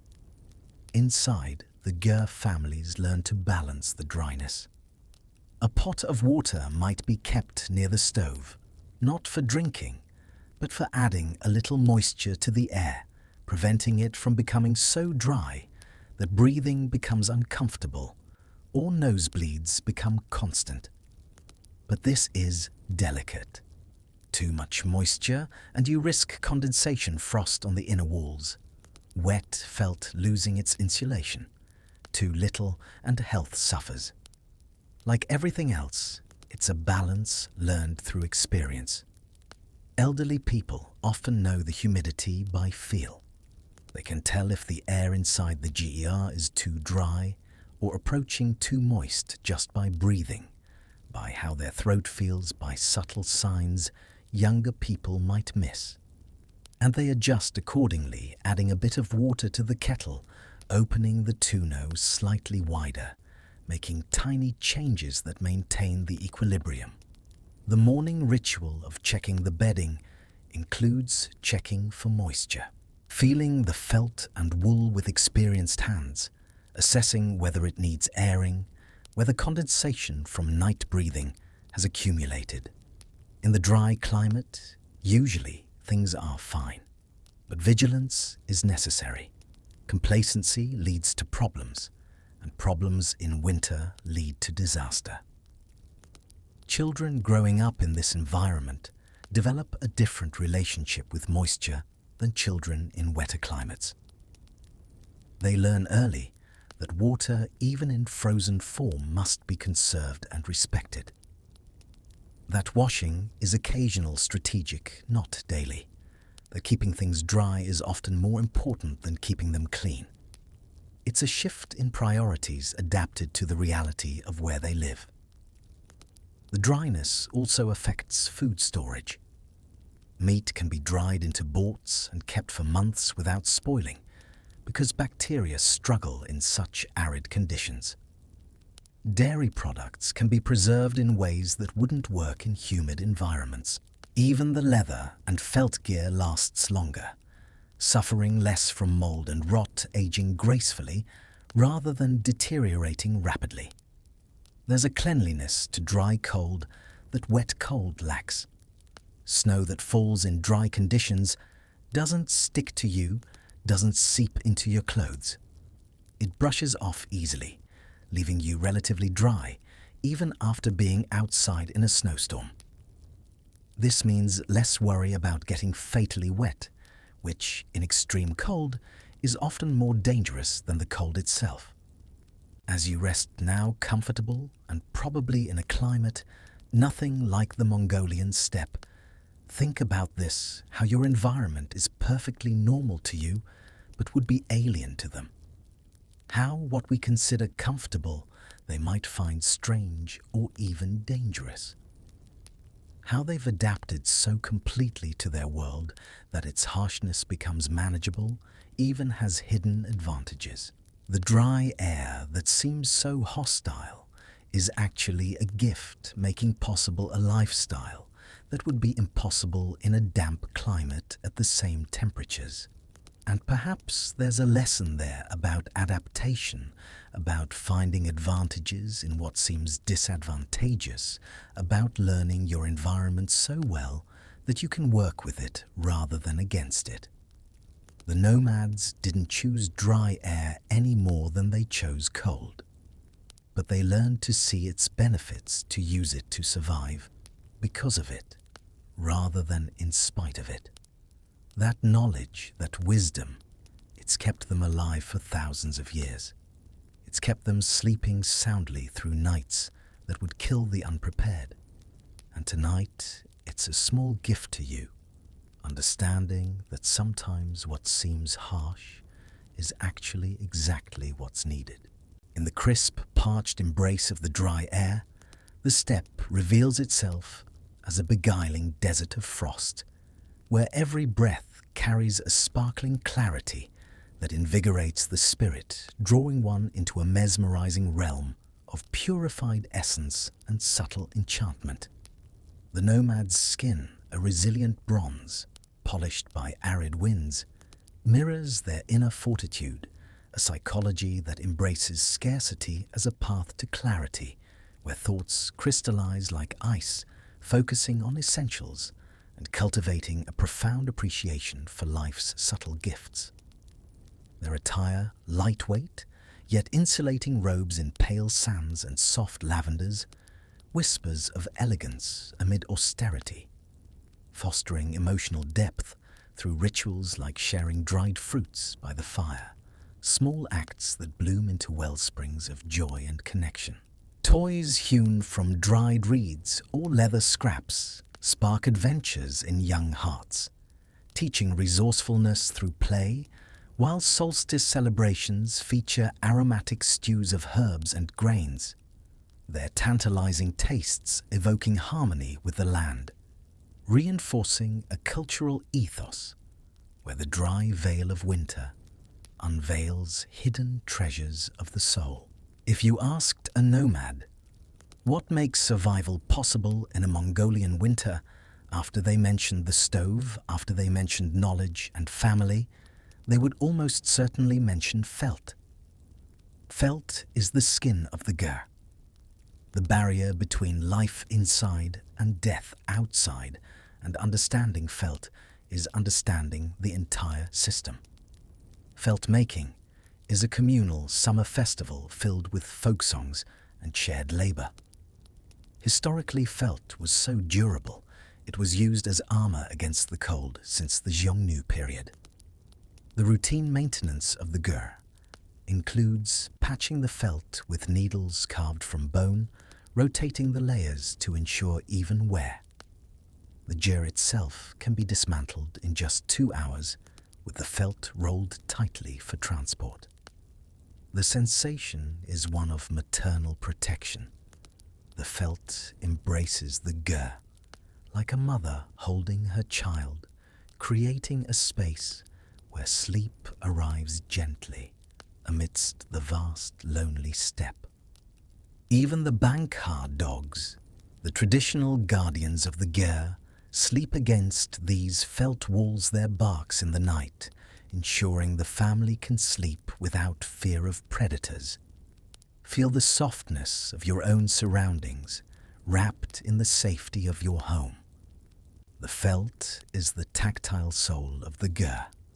Its touch is organic, a reminder of the sheep that are their lifeblood. There is a profound psychological comfort in knowing your house is made of the same material as your clothes. The culture of wool is a culture of softness in a hard world. During the long winter months, the women often engage in shirdeg, creating intricate quilted rugs with felt. The rhythmic movement of the needle, the repetitive patterns of the ulzi knot representing eternal happiness, is a form of meditative therapy. It keeps the mind busy and the spirit hopeful while the world outside is locked in ice. Felt isn't woven. That's the first thing to understand. It's not threads going over and under in a pattern. Felt is wool fibers pressed and beaten and wetted and pressed again until they tangle together so thoroughly that they become a single piece of material, almost like a very dense fabric, but created through pressure and friction rather than weaving. Making felt is hard work. It starts with wool typically from sheep, though sometimes goat or camel hair is mixed in. The wool must be cleaned, removing dirt and oils. Then it's carded combed until all the fibers lie in roughly the same direction. Then comes the actual felting process. Traditionally, a large piece of felt is made by laying out the wool in layers on a mat, sprinkling it with water, sometimes with a little soap, and then rolling the whole thing up and beating it, rolling it, beating it for hours. Sometimes the entire family participates, taking turns. Sometimes they tie the rolled bundle behind a horse and let the horse drag it around. The combination of moisture pressure and friction causes the microscopic scales on each wool fiber to lock together with neighboring fibers. Gradually, inexorably, the loose wool becomes a solid sheet. A single large piece of felt for a ger wool might take several days to create and require the wool from multiple sheep. A family needs several of these pieces to properly insulate a ger. In summer, they might use 2 or 3 layers. In winter, they need 4, 5, sometimes 6 layers, each one adding to the barrier against cold. The genius of felt as insulation lies in its structure. Unlike woven fabric, which has gaps between threads, felt is essentially a three-dimensional matrix of fibers pointing in every direction, creating countless tiny air pockets. Air, especially still air trapped in these pockets, is an excellent insulator. The wool itself has additional advantages. Each individual fiber is hollow, creating even more tiny air spaces. And wool has natural oils that help repel moisture, keeping the felt functional even in challenging conditions. In deep winter, a family might walk around the outside of their gyre, inspecting the felt layers, looking for any thin spots where they can see light showing through. These weak points get patched either with additional smaller pieces of felt or by rearranging the layers to double up the coverage there. It's maintenance that can't be ignored. A thin spot in the felt means a cold spot inside, and cold spots matter when you're trying to keep a space livable at 40 below. The color of felt varies. New felt is usually off-white or cream, the natural color of cleaned wool. But over time, exposure to smoke sun weather and simple use darkens it to brown-grey, eventually almost black. Old felt isn't thrown away. It still has insulating properties, and waste isn't a luxury the nomads can afford. Old felt might be moved to less critical positions, used as floor covering, cut into smaller pieces for various purposes. Every bit is used until it literally falls apart. There's a smell to felt that anyone who's lived in a gyre knows intimately. Wool and smoke and animal and something earthy that's hard to define. It's not unpleasant once you're used to it. In fact, it becomes comforting, the smell of home, the smell of safety. Children who grow up in gyres carry that scent memory their whole lives. Decades later, catching a whiff of burning dung or wet wool can transport them instantly back to childhood winters. The felt layers aren't just draped randomly over the gyre frame. They're placed strategically, overlapping in specific ways to prevent gaps, tied in place with wool ropes to keep wind from lifting them or cold from creeping between layers.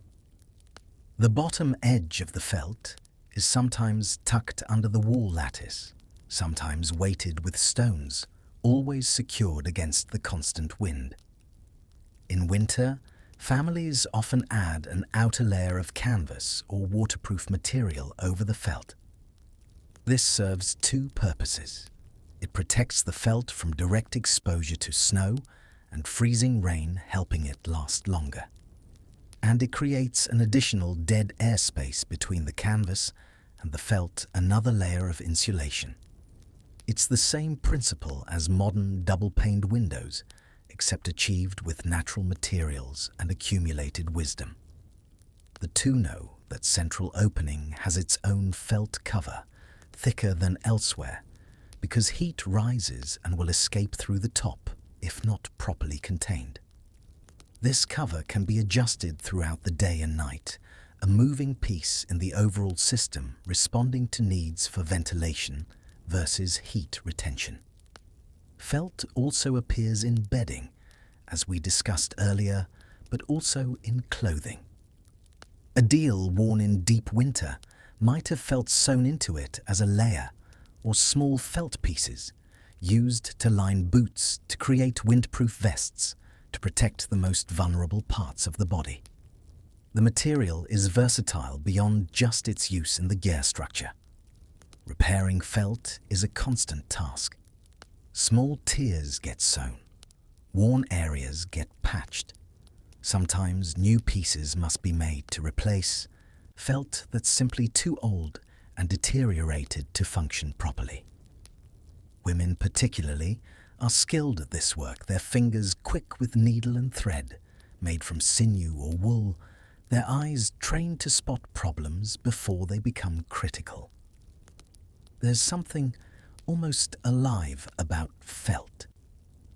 the way it moves slightly in the wind, bulging in and out like the gyre is breathing.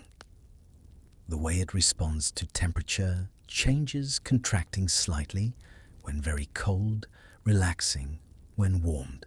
The way it ages and changes over years, becoming softer, more pliable, conforming itself to the frame it covers, until gur and felt seem like a single organism. In spring, when the worst of winter has passed, the felt layers are removed one by one and cleaned. They're beaten to remove dust and dirt aired in the sun, checked thoroughly for damage. This spring cleaning is a celebration as much as maintenance, a recognition that the felt did its job, kept the family alive through another winter, and now can rest and recover before being called on again. The knowledge of making good felt is passed carefully from generation to generation.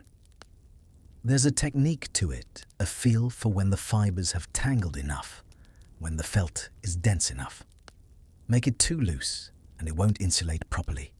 Make it too dense and it becomes stiff, hard to work with, prone to cracking. The right balance creates felt that's strong but flexible, thick but not rigid, insulating but breathable. Breathable is important. Felt must allow some moisture to escape while still blocking wind. If it trapped all moisture inside, condensation would become a serious problem, making the interior damp despite the dry outside air. The microscopic structure of felt, those fibers tangled but not fused, allows for this slow moisture transfer. It's a membrane, not a wall, permeable in ways that serve the family's needs. When multiple families camp together in winter, you can often tell which are the wealthiest or most successful by the quality and quantity of their felt. More layers means better insulation, means more comfort. Bright, newer felt means the family can afford to replace it regularly. But even poor families manage using older, felt more layers of it, patching and repatching until the original material is barely visible under repairs. It's not ideal, but it works. That's the ultimate test. Does it work? Does it keep you alive? If yes, then it's enough. Children play games with scraps of felt. They make small toys, create miniature gears, use their imagination to transform pieces into whatever they need. And through this play, they learn about the material, how it behaves, how to work with it. By the time they're old enough to help make real felt, they already understand it intuitively. As you sink deeper into rest, now think about barriers, about what stands between you and discomfort, you and danger. In your world, it might be walls of wood or brick insulation made in factories, systems you don't fully understand. In theirs, it's felt. Simple, ancient, made by hand from wool that came from animals they knew. There's a directness to it, a honesty. The felt protects because they made it to protect. They understand every fiber because they placed every fiber. And that understanding, that intimate knowledge of what keeps you safe, creates a confidence that's hard to replicate with materials you don't know and didn't create. The felt wraps the gear. The gear wraps the family survives. Winter after winter, generation after generation, the felt does its quiet, essential work. Not glamorous, not exciting, just there, reliable, enough. And sometimes enough is everything.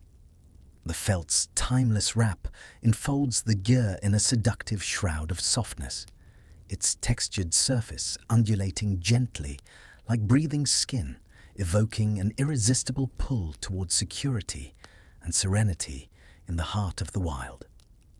Nomads, with their sun-bronzed, resilient epidermis, embody a mindset of symbiotic existence, where the felt's embrace mirrors their psychological harmony, with nature turning isolation into introspective bliss.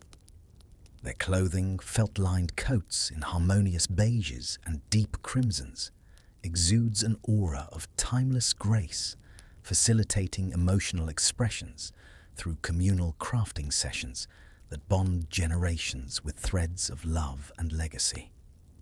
Toys molded from felt remnants ignite creative sparks, teaching adaptability through playful constructions, while ancestral festivals feature opulent spreads of creamy yogurts and tender meats.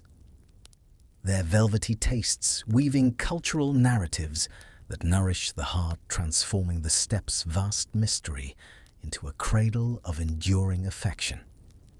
The coldest moment of any day on the winter steppe comes just before dawn.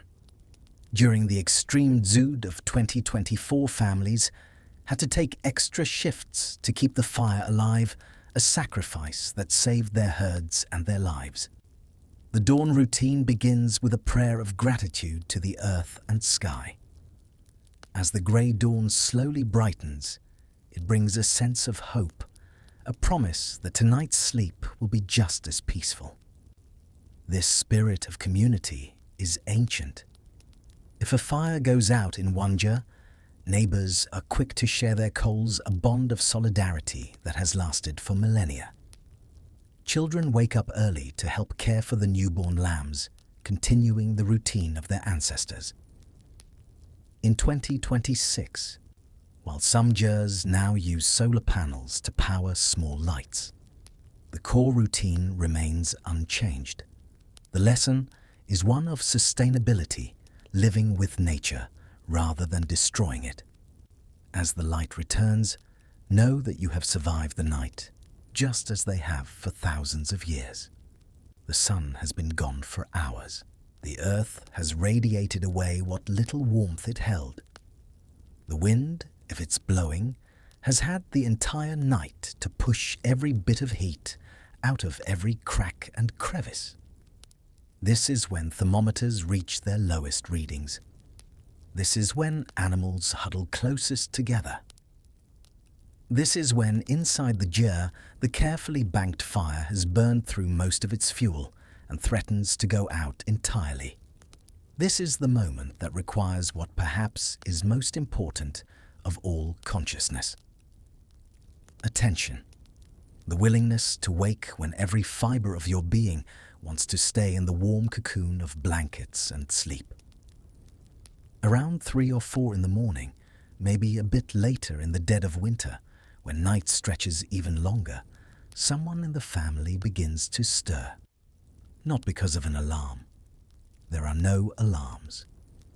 Instead, it's an internal clock developed over years, over a lifetime perhaps, even carried in the genes from ancestors who also had to wake at this crucial moment. Or perhaps it's the cold itself that wakes them. The temperature inside the gur has dropped enough that even under multiple layers, even in wool clothing, even sharing warmth with family, it's beginning to feel uncomfortable. Not dangerously cold yet, but heading that direction. The body knows. Some ancient part of the brain responsible for survival recognizes the danger and pulls you up out of sleep. The person who wakes moves slowly. This is important. Sudden movement in extreme cold can be shocking. To the system, can even be dangerous. Instead, they ease up gradually, keeping the deal wrapped tight, perhaps keeping their legs under the blankets for another moment while they fully wake, gather their resolve. The jeer is very quiet at this hour, just the sound of other family members breathing deep and steady in sleep. Maybe a slight whistle from wind passing over the tonneau. Maybe the settling creak of the wooden frame. The person moving knows to be quiet, to not wake others unnecessarily. They've done this before, they'll do it again tomorrow. They rise, finally stepping carefully in the darkness. Maybe there's the faintest bit of starlight coming through the tonneau, just enough to make out shadows and shapes. maybe not even that. But they know this space intimately. They know exactly where the stove is, exactly where the poker rests, exactly where the fuel is stacked within reach. Their hands, even protected by the deal's long sleeves, feel the cold immediately. Fingertips go numb quickly in these temperatures. They work efficiently, not rushing, but not dawdling either. Opening the stove door, they peer inside. A few coals still glow red and sullen, barely alive, but not yet dead. This is what they hoped for. This is manageable. Using the poker, they stir the coals, breaking apart the crust of ash that's formed over them, exposing the hot centers to air. The coals respond, brightening slightly, like embers being coaxed back to flame. Then carefully, they add fuel. Not too much at once, which would smother the weak coals. Just a piece or two of argil placed strategically where the coals can ignite it. They wait, watching. This is the critical moment. Either the coals will catch the new fuel or they won't. If they don't, if the fire is too far gone, then the process becomes much harder. They'd have to start from scratch with tinder and flint, a difficult and time-consuming task in the cold darkness. But usually, if they've woken at the right time, if the fire was banked properly before sleep, the coals do their job. A whisper of smoke rises from the new fuel. Then a small flame, tentative, at first uncertain. The person adds another piece, then another building gradually. Within a few minutes, the fire is properly re-established. The stove begins to warm. Heat starts radiating outward once more. The person might stay up for a few more minutes, making sure the fire is stable, perhaps adjusting the tonneau cover if it's been closed too tightly during the night. They might dip water from a container for the morning tea, setting it on the stove to start warming, even though no one will drink it for another hour or two. Small preparations that make the eventual full waking easier. Then satisfied, they return to their bed burrow back under the blankets and allow themselves to sleep again. The crisis has been averted. The family is safe for another few hours. The fire will hold now until morning proper, when everyone wakes and the work of the day begins. This ritual, this quiet act of devotion, happens in every jur on every winter night. Thousands of times, millions of times over the generations. A parent waking for their child. A child grown to adult now waking for their aging parents. Partners taking turns working in silent cooperation, developed over years together. It's unremarkable in the sense that it's so common, so expected. But it's also remarkable in that it represents pure distilled love. The willingness to sacrifice your own comfort, your own sleep, your own warmth for the survival of those you care about. The first real light of dawn, when it finally comes, is grey, not golden or pink or any of those colours you might see in a friendlier climate. Just grey the sky, slowly distinguishing itself from the black land below. Someone is already awake by then, usually. The fire has been fed again, more substantially this time. The kettle is on for tea. Maybe someone has ventured outside briefly to check on the animals, to assess the weather, to see what the day will demand of them. The family wakes gradually, one by one. The eldest first, usually their old bodies unable to sleep as long as they once could. Then the adults. Finally, the children who need to be roused gently, their dreams reluctant to let them go. Morning in a ger has its own rhythm. Tea is served, that first warming cup that brings feeling back to fingers and toes. Perhaps some leftover meat from the night before, or dried yogurt, simple food to break the fast. Conversation is minimal at first. Everyone is still emerging from sleep, from dreams, from the vulnerability of night. As the light increases, as the tea works its way through bodies, as the fire makes the interior comfortable enough to function, activity increases. Someone will go out to tend animals fully. Others might begin daily tasks, preparing food, maintaining equipment, checking that everything survived the night intact. Children are dressed, bundled in layers, prepared for whatever their day will hold. But there's a moment usually, a pause. When the first person to go outside comes back in stamping snow from their boots, and everyone looks at them an unspoken question. How bad is it out there? And the person will answer sometimes with words, sometimes just with an expression, and the family will adjust their plans accordingly. Because flexibility is survival. Because rigid expectations lead to disappointment and danger. Because the steppe and the winter demand respect and adaptation. If the weather is manageable, there's relief. Work can proceed. Life can continue normally, or as normally as anything is in deep winter. If the weather is terrible, if a storm is brewing, or temperatures are dangerously low, or wind is too fierce, then plans change. Non-essential work is postponed. Everyone stays close to the ger. They accept that today is a day for waiting, for maintaining, for surviving rather than thriving. And that's acceptable. That's understood. Not every day can be productive. Not every day can advance goals or accomplish tasks. Some days, staying alive is accomplishment enough. Some days, keeping the fire lit and the family together is victory.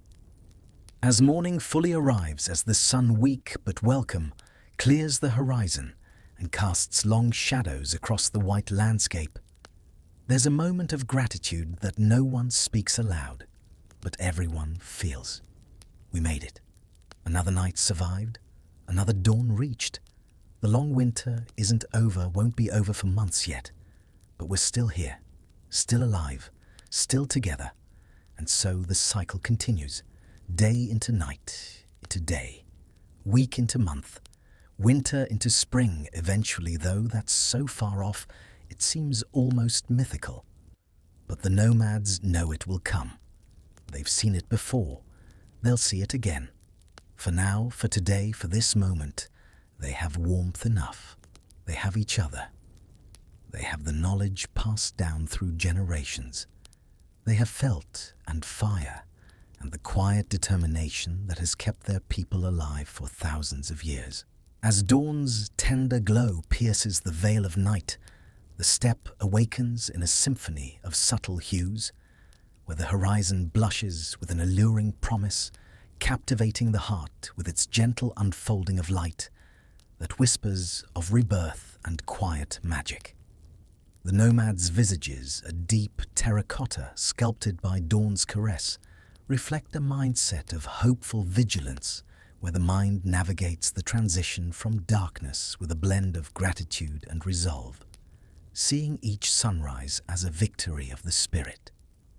Their dawn attire, simple shifts in tones of soft amber and pearl drapes with effortless poise, enabling morning rituals that deepen emotional ties, a shared sip of milky tea that conveys care without words.